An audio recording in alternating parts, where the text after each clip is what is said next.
Hurricane Melissa tore through Jamaica with winds stronger than anything the island had faced before.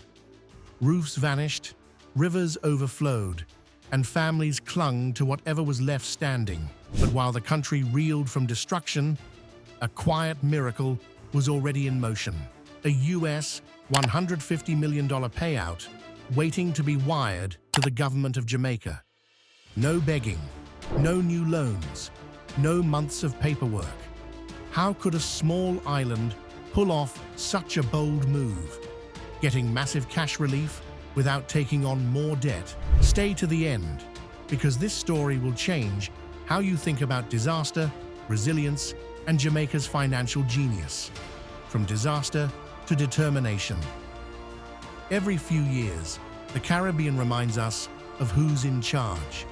Storms like Gilbert, Ivan, and Dean didn't just take home, they brought hope. Each time, Jamaica had to borrow again, pushing our debt higher, while the poor suffered the longest. But this time was different. When Hurricane Melissa struck, locals jumped into action. Foreign aid poured in, plus something else. The country had prepared its own safety net, a plan that turned tragedy into strategy and showed the world what resilience really means. For decades, every hurricane followed the same cruel pattern. A storm hits, damage is assessed, aid is appealed for, and loans are negotiated.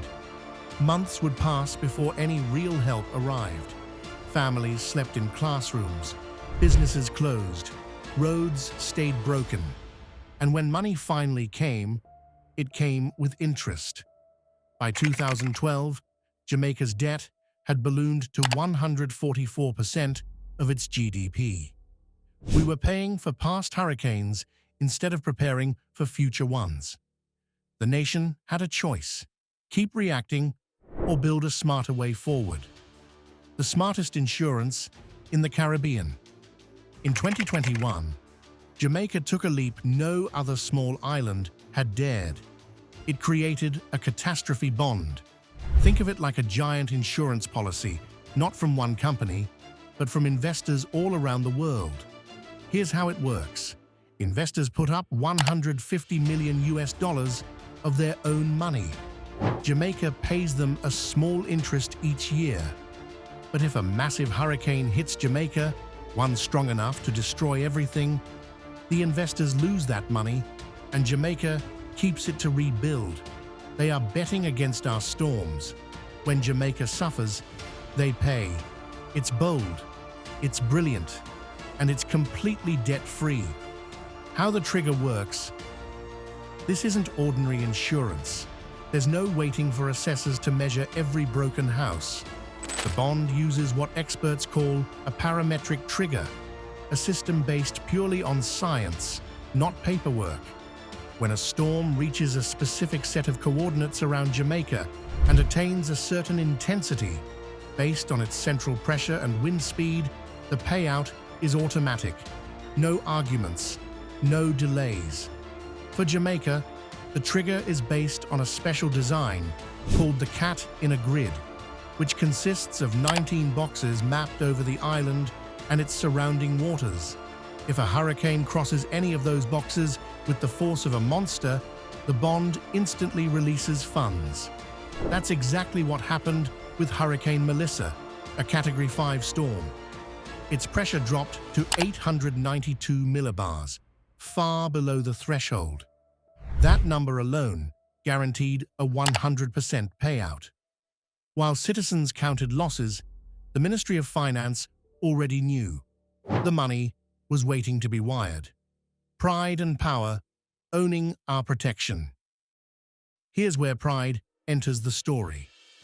Jamaica's first catastrophe bond in 2021 was partly funded by international donors. It was historic, but it wasn't yet ours. By 2024, we went back to the market, stronger and wiser, and paid for the new bond ourselves. No grants, no aid, just national commitment. That act turned Jamaica into the first small island state to self-fund a sovereign catastrophe bond. The message was clear. We are no longer just victims. We plan, we invest, we protect ourselves. 3 layers of defense. Jamaica's financial shield has 3 levels, like hurricane shutters for the economy. 1. The Caribbean Catastrophe Risk Insurance Facility, Insurance, covers smaller storms, paying $10 to $40 million for moderate damage. However, following Hurricane Melissa, Jamaica is set to receive $70.8 million through this facility, its largest payout to date. 2. Contingent credit lines, loans pre-approved by the World Bank, fast but still debt-based. 3. The catastrophe bond, the top layer, activated only for major disasters like Melissa, giving $150 million outright with 0 debt. Together, these layers are unlocking several billion Jamaican dollars in emergency funding. That's what true financial independence looks like. The payoff of preparation. When the bond triggered, Jamaica didn't just get cash, it got certainty. For the first time after a Category 5 hurricane, the government knew exactly how much help was coming and when. Emergency housing for displaced families, grants for uninsured small businesses, the backbone of our economy, support for farmers and tourism operators to help them get back on their feet. This wasn't just financial engineering, it was dignity restored. But there's one question people keep asking. What if the storm misses the trigger? That's exactly what happened in 2024 with Hurricane Beryl. It caused real damage, but its wind pressure didn't hit the exact numbers. The bond didn't pay. Some thought the system failed, but it actually worked as designed. The regional insurance mechanism and contingent credit lines cover smaller events. The big bond is for the once-in-a-generation disaster, when everything is on the line. And when that day came with Melissa, it delivered. The lesson the world is learning. Melissa proved Jamaica's financial architecture is more than clever. It's visionary. It's proof that a developing country can utilize Wall Street's tools to protect its people on Main Street. In a world where climate change is accelerating, Jamaica has become a blueprint. Other Caribbean nations are already exploring similar bonds, seeing how an island once labeled high risk turned risk itself into an asset, beyond finance, a matter of sovereignty. This is about more than money. When a nation can significantly fund its own recovery, it keeps control of its future, no longer waiting for foreign pledges or emergency loans that arrive months later, no longer trading independence for aid. For Jamaica, this bond is a symbol of self-belief, the confidence that we can design our own solutions to the world's biggest threat, challenges and reality. Of course, no system is perfect. The bond is expensive, its annual premium is high, and it's complex to explain. But it's also a price for peace of mind. Instead of borrowing every cent needed after every storm, we invest before it happens. We can't stop hurricanes. However, we can prevent debt from destroying our future. The human impact.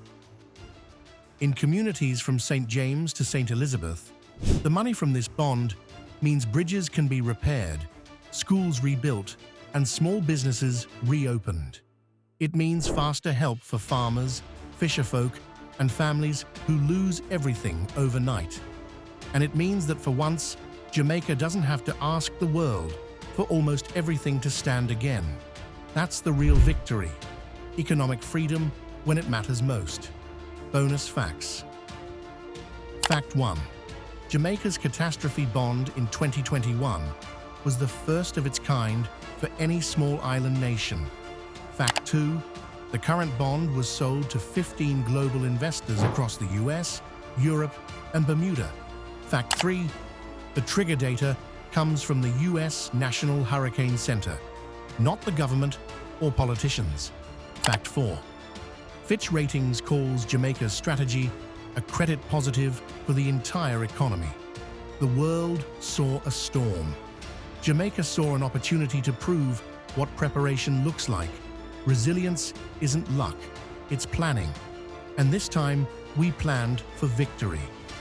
If you believe Jamaica should keep building its own financial defenses, subscribe to this channel, Impacting Jamaica, for more stories that celebrate our nation's courage and ingenuity.